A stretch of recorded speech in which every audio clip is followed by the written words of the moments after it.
Nothing new. I mean, he's out near term, we know that. So we're just making sure that we get as many different ideas on treatment plans and things of that. So I'll give you the update when I get the final update of what we're doing. Back in the Lusty, a dad, comes back into the game. Dad. For this group, so many young kind of dads. That's it awesome. Feels like everyone's kind of in the same spot in life right now with this team. That's 100% true, and it's great for your team when you look at the family, the extended family, the wives get to come to the rink, and everybody's got a baby. We got lots of babysitters. We got lots of people going through the same thing. It's an exciting time, you know. The such a big moment in their lives to have a child, and then be able to share it with the other ladies and the other players on the team. They're all going through the same thing. It's a lot of fun. Everybody drives slower now, I guarantee you that. Justin Sordiff obviously made a real impact Yeah. in his call-up. I know you guys really liked him, but do you look at him a little differently when he has a game like that in just a one call-up sample?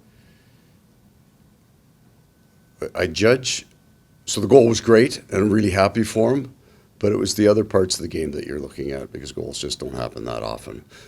We talked about Mackie Sambuskevich, Spencer Knight for that matter. The players that we've brought up from Charlotte have come in with a really strong understanding of the game that we play because it's mimicked in the American League. That's a credit to those guys.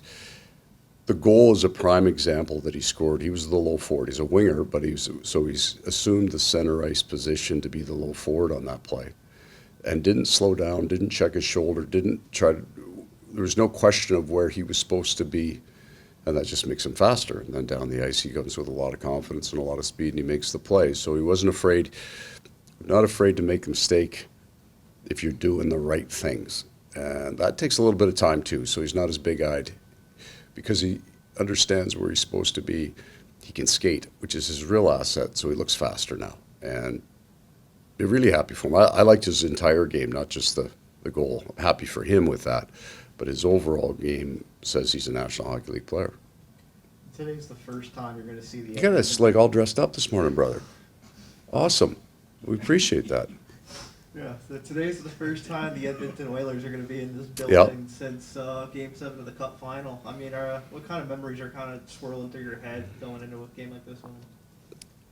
Well, I think it's probably the catalyst they need. They've been off their game for a little while, and over 82 games, everybody goes through that. And when you do, sometimes you're just looking for a jump start to get you going. This game, that Game 7 memory for them will be, we will expect them to be at their best tonight. We won't do a lot of reminiscing before the game, but if you watch the prep programming coming into the game, you get some flashbacks, and it brings a smile to your face. Did you have to change any TVs when you walked into that? No, not Game 7? No, that was a fact. I was about 5:30 in the morning, and I couldn't find. I don't know how the remotes. I don't know how they turn these TVs on in here, but we got to have 20 TVs in this building, at least 16 of them. So this was going to be the biggest collapse in the history of sports. So I was trying to figure out a way they could not creep that, and they just left it there. It was just on for usually the banners change, and no, they ran that one hard. So we figured out how to get the TVs off. And looking back at that time, I mean, you guys seemed like you were playing it pretty cool, but Oh man, how much concern was there going into that game? Concern. We had blown by the concern would be the moon, and we were hovering around the sun at that point. Concern wouldn't, But there was an interesting balance to it. So clearly you lose 3 in a row, and you are very aware of what that means. But the other side was still there, and that was we have this chance. Sometimes maybe you let your brain worry about failure where there's not really a payoff to success. You just avoid failure, and that's your driver. Just don't want this to be bad, but that wasn't the context of this at all. There was still a Stanley Cup right there for you to take. And I think the overall memory, other than you get to touch the Stanley Cup and you get your name on it, is actually in those 3 days in between, before the puck drops to the end of the game, what you went through and what you had to do mentally to get yourself be in a position to play as well as we did, to come out at the start of that game. And there was that sense on the bench. Not necessarily that you'd be lying and say, well, I knew we were going to win 5. No, you didn't know whether you were going to win 5 minutes, but I knew we were right. And we had not carried any of that concern, negative energy into that game. It was all, let's go.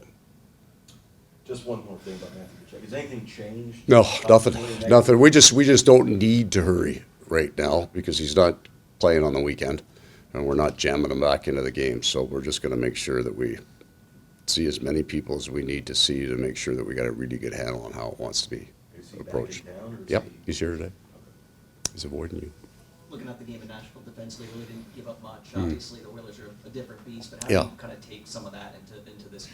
I think our Nashville game, and I'll include the Seattle game to that as well, has been pretty darn consistent to the new year.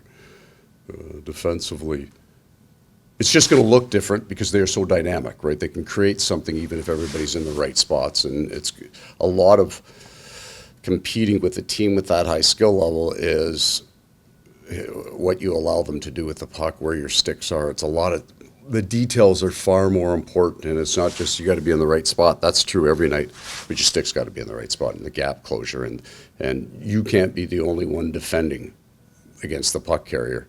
Everybody else has got to be in the right spot because the pass is going to get made, the play is going to get made. So you have to be right continuously defensively against this team because the open ice is what kills you. Goaltender? Sergei plays tonight. Yeah.